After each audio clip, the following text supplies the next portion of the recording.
Assalamu alaykum wa rahmatullahi wa barakatuh. Louange à Allah, Seigneur des mondes.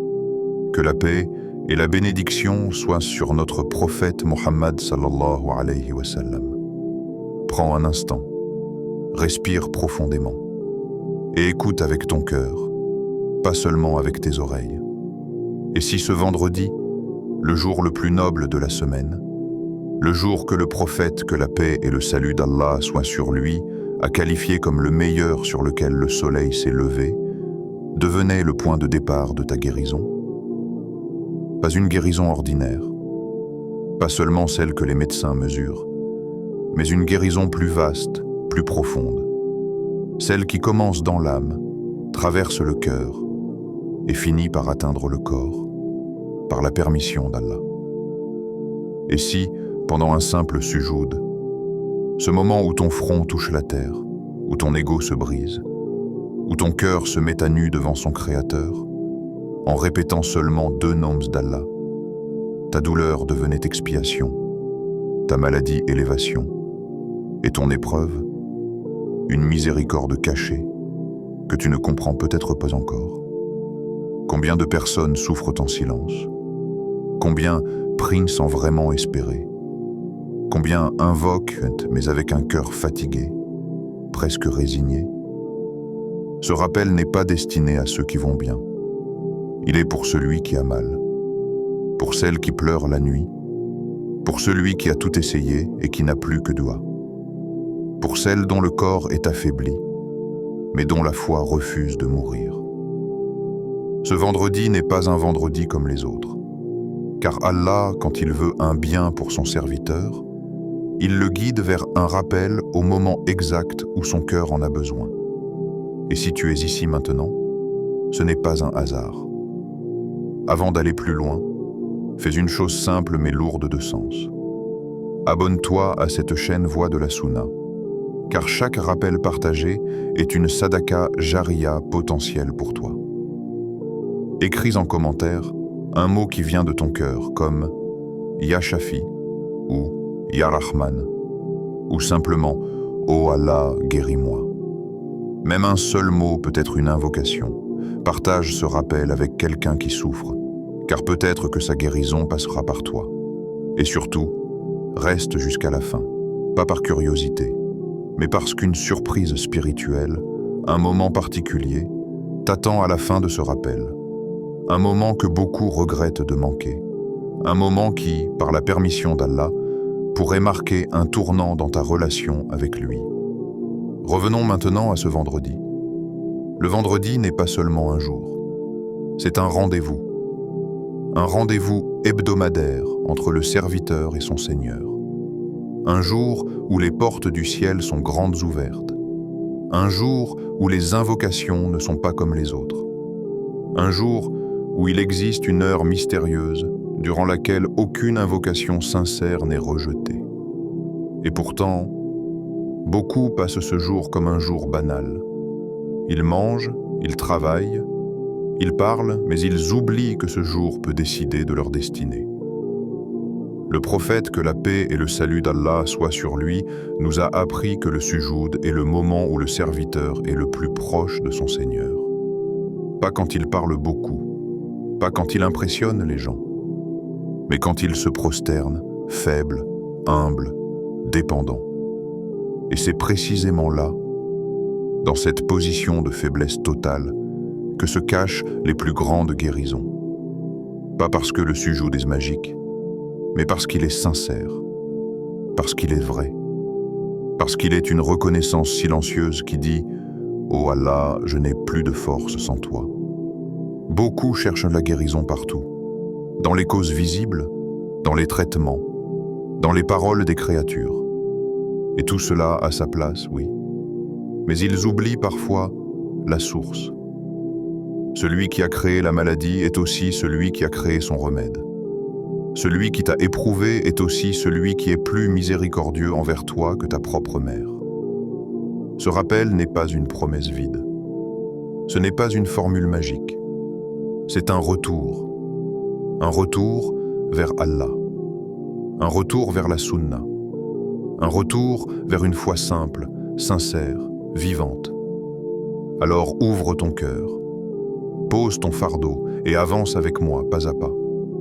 Car ce qui va suivre n'est peut-être pas ce que tu attends, mais c'est peut-être exactement ce dont ton âme a besoin. Pourquoi le vendredi est un jour unique? Le vendredi n'est pas un jour comme les autres. Il ne se ressemble pas. Il ne se répète pas.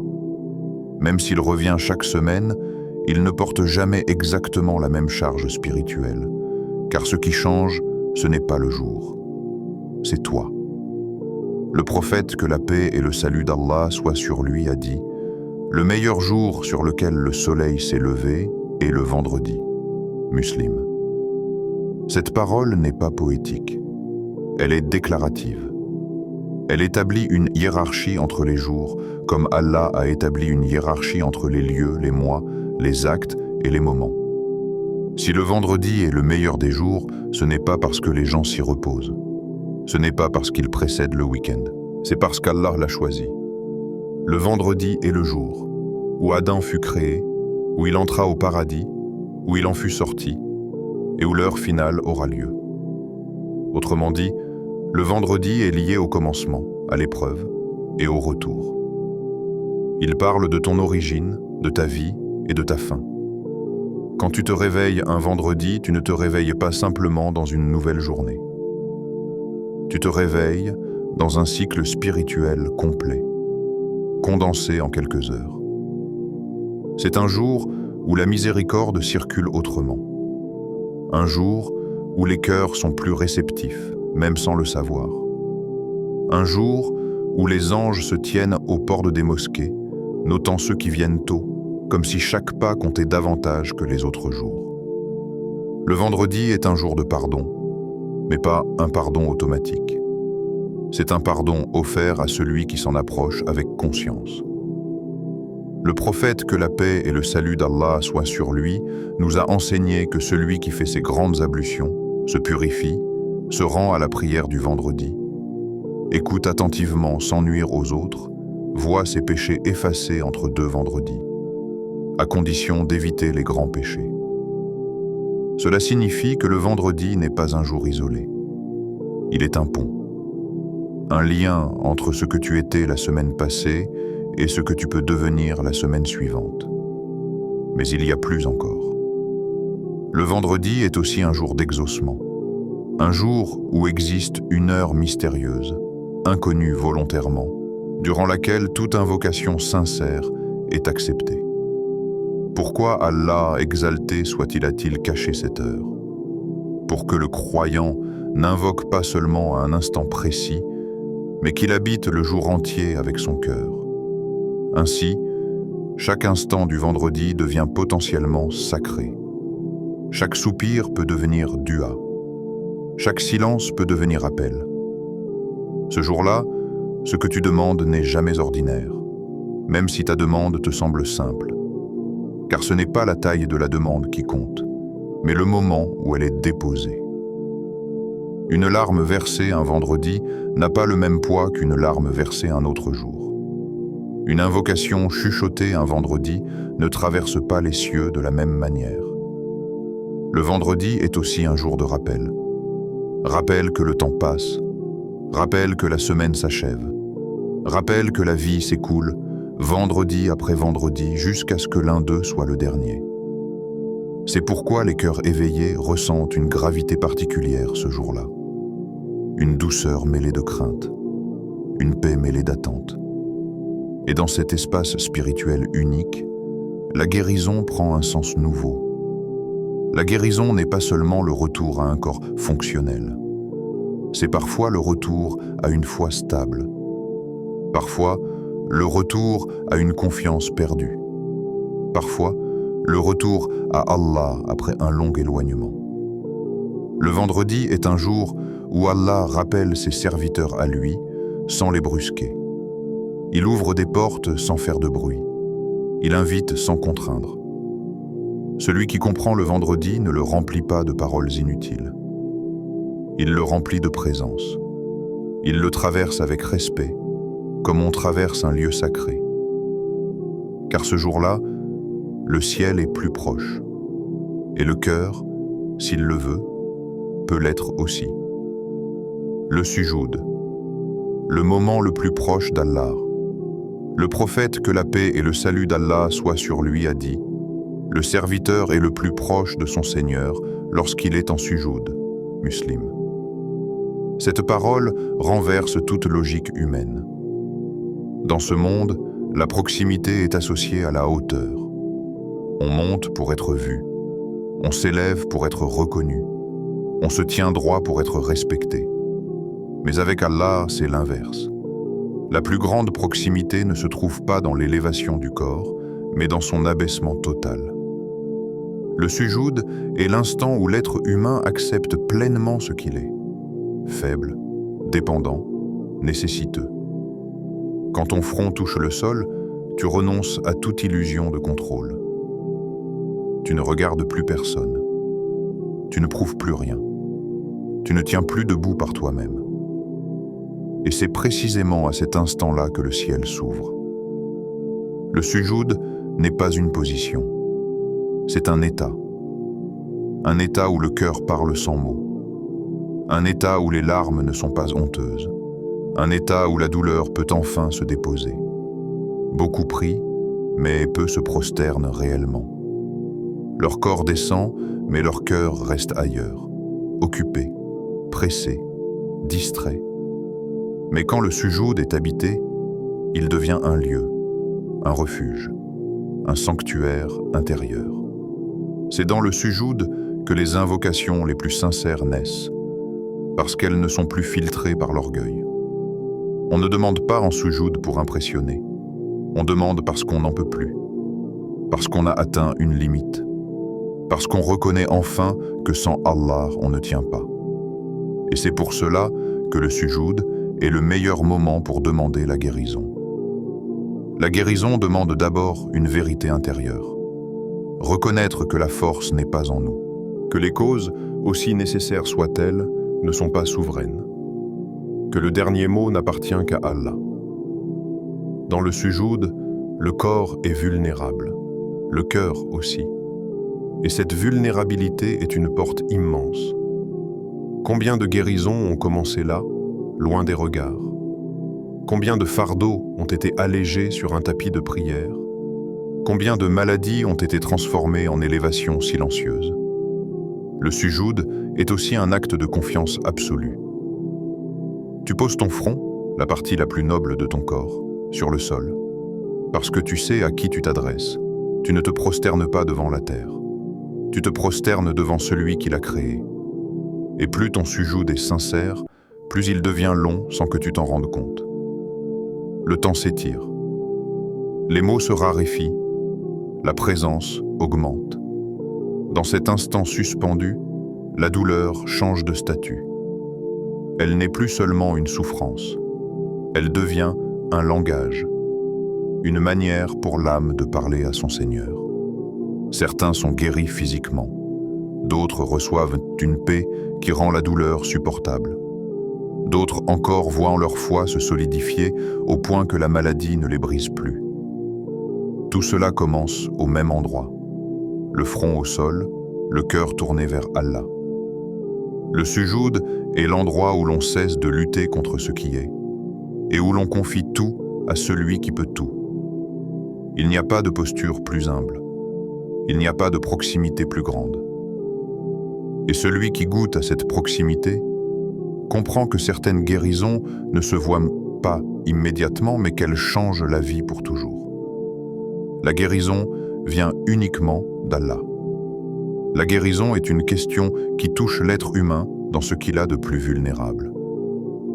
Lorsqu'une maladie apparaît, qu'elle soit visible ou cachée, soudaine ou ancienne, légère ou écrasante, elle secoue les certitudes, elle fissure l'illusion de contrôle, elle rappelle brutalement une vérité que l'homme préfère souvent oublier: il n'est pas maître de lui-même. L'islam ne nie pas la valeur des moyens médicaux, bien au contraire. Chercher un traitement, consulter, prendre des remèdes, suivre un protocole fait partie de la responsabilité du croyant. Mais il existe une ligne claire, fondamentale, non négociable, qui traverse tout le message de l'islam. Les causes ne guérissent pas par elles-mêmes. Elles ne sont que des outils. Le guérisseur est un, et il est Allah. Allah met cette vérité dans la bouche d'un prophète éprouvé, Ibrahim, lorsqu'il dit « Et quand je suis malade, c'est lui qui me guérit ». Cette parole est d'une puissance exceptionnelle. Ibrahim ne dit pas « Quand je suis malade, Allah me donnant un médicament ». Il ne dit pas « Allah m'oriente vers un médecin ». Il attribue directement la guérison à Allah, sans intermédiaire, sans détour. Cela ne signifie pas qu'il nie les causes, mais qu'il remet chaque chose à sa juste place. La cause soigne, Allah guérit. La cause agit, Allah décide. La cause accompagne, Allah transforme. Beaucoup de cœurs tombent dans un déséquilibre subtil sans même s'en rendre compte. Certains s'attachent uniquement aux causes visibles et finissent par placer leur espoir total dans une pilule, une injection, une opération, un diagnostic. Leur cœur se rassure ou s'effondre en fonction des résultats médicaux, comme si le verdict final venait des créatures. D'autres, à l'inverse, rejettent les causes au nom d'une fausse confiance en Allah, oubliant que le prophète, que la paix et le salut d'Allah soient sur lui, lui-même se soignait, recommandait des traitements et enseignait que chaque maladie a un remède connu ou inconnu. La voie droite est celle du juste milieu. Prendre les causes avec sérieux, mais attacher son cœur exclusivement à Allah.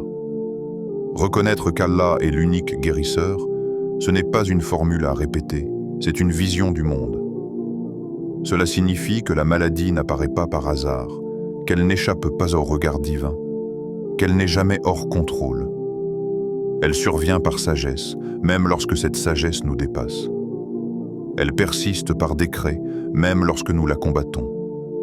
Et elle disparaît uniquement lorsque Allah le veut, même si toutes les causes semblent réunies. Cette compréhension change profondément la manière dont le croyant vit l'épreuve. La maladie cesse d'être uniquement une injustice ou une malchance. Elle devient un message, une épreuve, parfois une purification, parfois une élévation, parfois un rappel sévère, parfois une miséricorde déguisée. Aucune maladie n'est trop lourde pour Allah. Cette phrase doit descendre du mental vers le cœur. Trop souvent, l'être humain place les maladies, celles qui guérissent facilement, celles qui prennent du temps, celles qui semblent incurables. Mais Allah ne classe pas ainsi. Ce qui est impossible pour la science humaine ne représente aucune difficulté pour celui qui a créé les lois de la nature. Celui qui a créé la cellule peut la réparer. Celui qui a créé l'organe peut le restaurer. Celui qui a donné la vie peut la renforcer. Et même lorsque la guérison physique ne vient pas, Allah peut accorder une guérison plus profonde, plus durable, plus précieuse encore. La guérison du cœur, de la foi, de la relation avec lui. Le danger n'est pas la maladie elle-même, mais l'oubli qu'elle peut engendrer. Oubli de la dépendance envers Allah. Oubli de la fragilité humaine. Oubli de l'au-delà. Mais lorsque le croyant rattache la guérison uniquement à Allah, la maladie ne l'éloigne pas, elle le rapproche. Elle ne le détruit pas, elle le polit. Elle ne l'écrase pas, elle l'élève.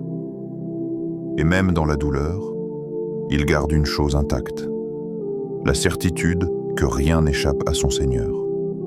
Le premier nom, Ya Ash-Shafi. Parmi les noms sublimes d'Allah, certains parlent directement au cœur du malade, du fatigué, de l'éprouvé. Ash-Shafi est de ceux-là. Ce nom ne décrit pas une action ponctuelle, mais une qualité parfaite et permanente. Ash-Shafi signifie « celui qui guérit complètement », celui dont la guérison n'est pas superficielle, celui qui ne se contente pas de masquer le symptôme mais qui restaure l'équilibre, visible et invisible. Lorsque ce nom est prononcé avec conscience, il agit comme un rappel puissant. La guérison ne dépend ni du temps, ni des statistiques, ni des pronostics. Elle dépend d'Allah seul. Le prophète, que la paix et le salut d'Allah soient sur lui, connaissait ce nom, l'aimait, et l'utilisait dans ses invocations. Lorsqu'il invoquait pour un malade, il disait « Ô Allah, guéris, car tu es le guérisseur. Il n'y a de guérison que ta guérison, une guérison qui ne laisse aucune maladie. » Cette invocation n'est pas une simple demande, elle est une déclaration de foi. Elle affirme l'unicité d'Allah dans la guérison, elle rejette toute illusion d'autonomie des causes, elle place l'espoir à l'endroit le plus sûr. Répéter le nom Ya Shafi n'est pas un acte mécanique. Ce n'est pas la répétition qui agit, c'est la reconnaissance qu'elle contient. Dire Ya Shafi, c'est dire intérieurement « Ô Allah, je sais que personne d'autre que toi ne peut réellement me guérir. » C'est une confession de faiblesse et de confiance à la fois. Faiblesse parce que le serviteur admet son incapacité. Confiance parce qu'il s'adresse à celui qui n'est jamais incapable. Ce nom agit aussi comme un apaisement. Le cœur du malade est souvent envahi par la peur. Peur de l'avenir, peur de l'aggravation, peur de la douleur, peur de la perte. Lorsque le nom Shafi est présent dans le cœur, la peur ne disparaît pas toujours instantanément, mais elle change de nature. Elle n'est plus paralysante, elle devient supportable, elle est enveloppée par l'espoir. Le malade comprend qu'il n'est pas abandonné à son sort, qu'il n'est pas livré à un destin aveugle, mais qu'il est entre les mains d'un Seigneur qui guérit avec sagesse. Répéter Ya Shafi, c'est aussi purifier son intention. On ne demande plus seulement la disparition de la douleur, mais une guérison qui rapproche d'Allah. Une guérison qui ne détourne pas. Une guérison qui ne fait pas oublier. Car combien de personnes ont été guéries physiquement, mais se sont éloignées spirituellement? Et combien sont restées malades, mais ont atteint un degré de proximité qu'elles n'auraient jamais atteint autrement? Le nom Shafi enseigne aussi la patience active. Il n'invite pas à l'attente passive, mais à l'invocation persistante. Le croyant répète ce nom, non pas parce qu'il doute, mais parce qu'il sait que l'invocation est un acte d'adoration en soi. Chaque répétition est une preuve de foi. Chaque appel est une lumière. Même si la guérison tarde, l'invocation n'est jamais perdue. Elle est soit exaucée ici-bas, soit stockée pour l'au-delà, soit transformée en protection contre un mal plus grand.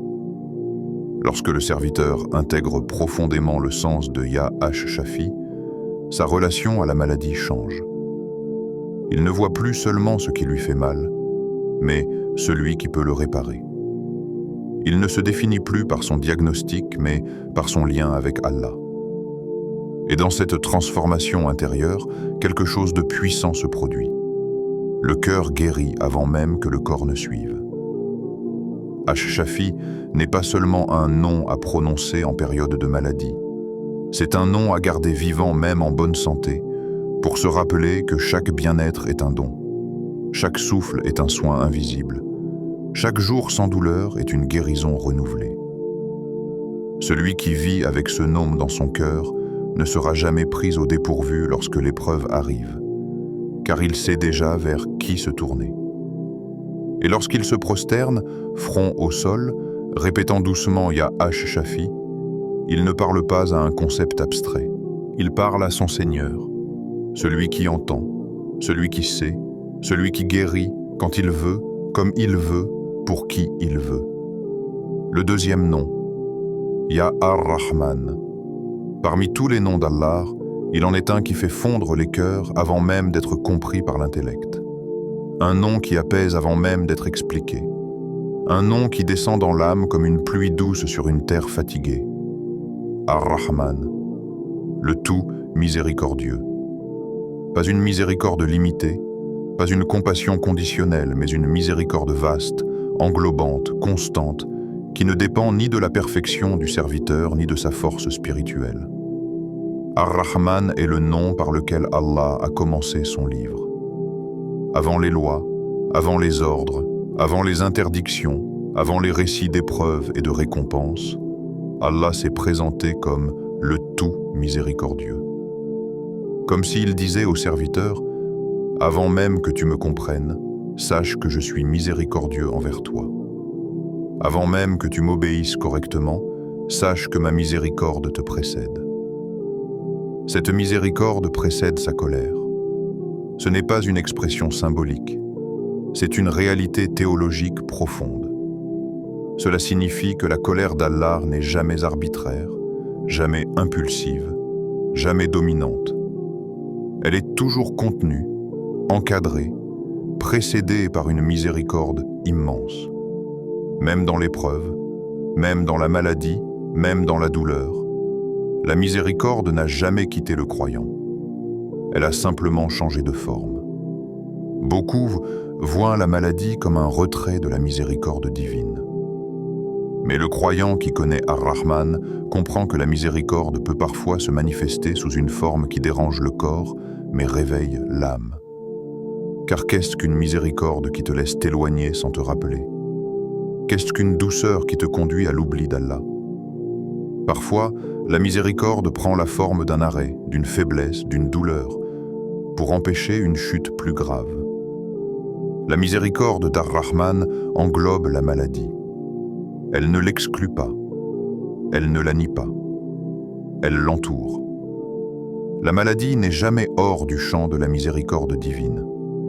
Elle y est incluse, enveloppée, maîtrisée. Ce qui fait mal au corps peut être, au niveau invisible, un immense bien. Une purification silencieuse. Une élévation discrète. Une réparation intérieure que seule l'épreuve pouvait provoquer.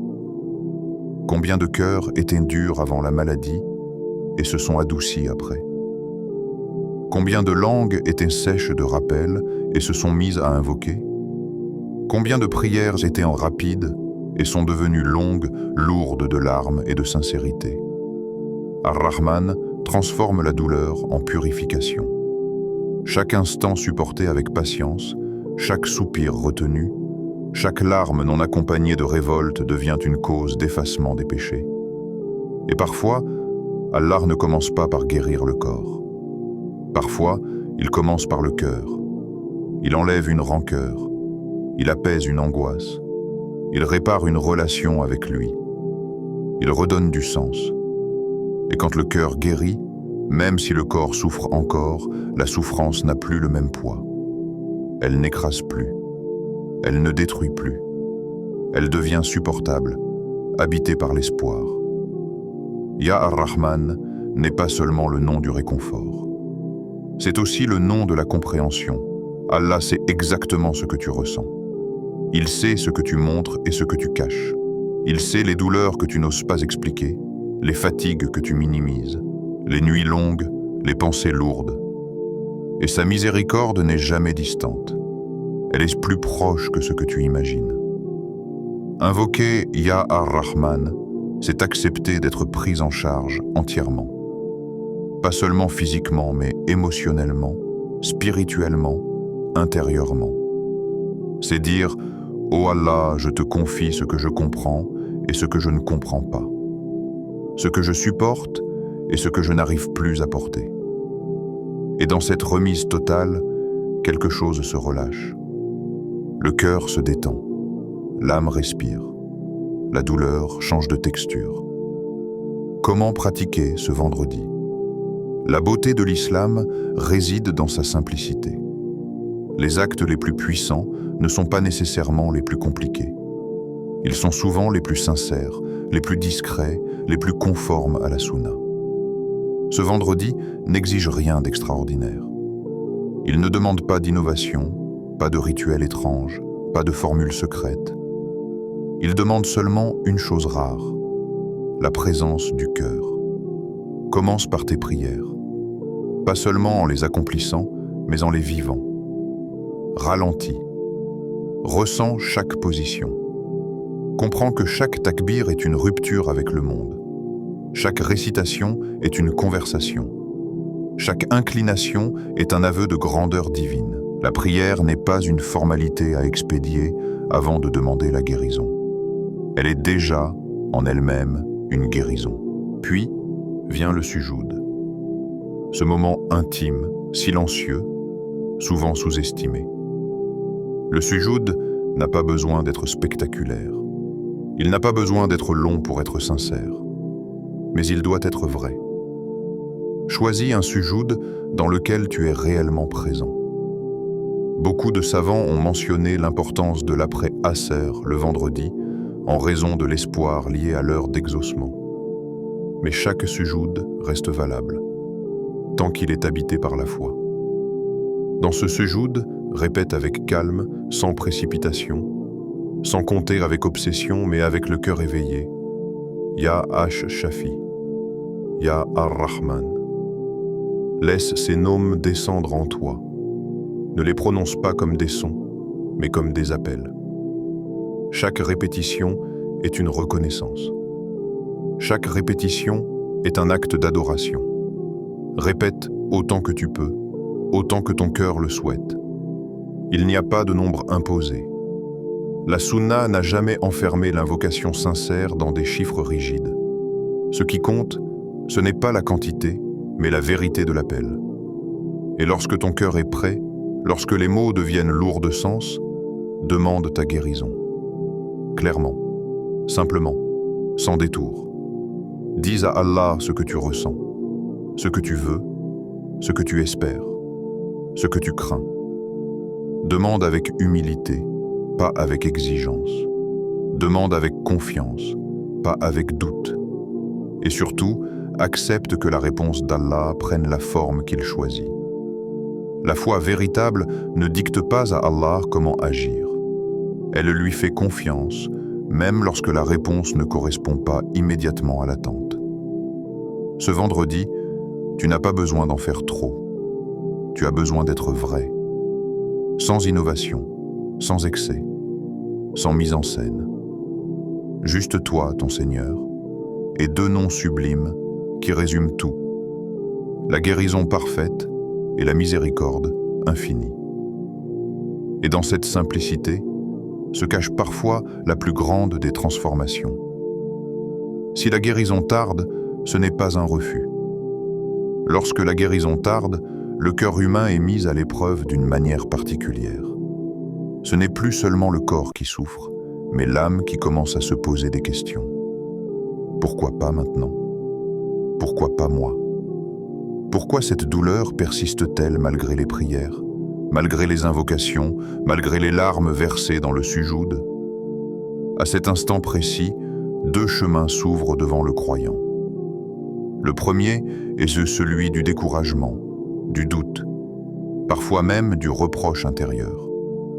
Le second est celui de la compréhension spirituelle, lente mais profonde, qui transforme l'attente en adoration et la douleur en proximité. Le croyant authentique sait que le retard n'est pas un refus. Il sait que le silence apparent d'Allah n'est jamais une indifférence. Allah ne repousse pas son serviteur croyant. Il l'éduque, il le façonne, il l'élève. Allah retarde par sagesse, une sagesse qui dépasse l'instant présent et qui embrasse l'éternité. Ce que nous appelons retard n'est souvent qu'un décalage entre notre impatience humaine et le temps divin, un temps qui n'est pas soumis à nos urgences, mais aligné sur notre bien ultime. Allah purifie par l'épreuve. Cette purification n'est pas toujours perceptible immédiatement. Elle agit en profondeur, comme un remède puissant qui nettoie avant de réparer. Chaque douleur supportée avec patience efface des péchés. Chaque nuit difficile vécue sans révolte élève le rang du croyant. Chaque invocation répétée sans voir de résultat immédiat est comptée, enregistrée, honorée. Le prophète, que la paix et le salut d'Allah soient sur lui, a enseigné que même l'épine qui pique le croyant est une cause d'expiation. Alors que dire des maladies longues, des souffrances répétées, des fatigues qui s'accumulent? Rien de tout cela n'est perdu. Allah élève par la patience. La patience en islam n'est pas une résignation froide. Elle n'est pas le silence forcé de celui qui n'a plus d'espoir. La patience est une adoration active. Elle consiste à continuer à invoquer sans se lasser, à continuer à croire sans conditionner sa foi aux résultats immédiats, à continuer à se prosterner même lorsque le corps fait mal. Cette patience-là construit une relation avec Allah que la facilité ne peut jamais offrir.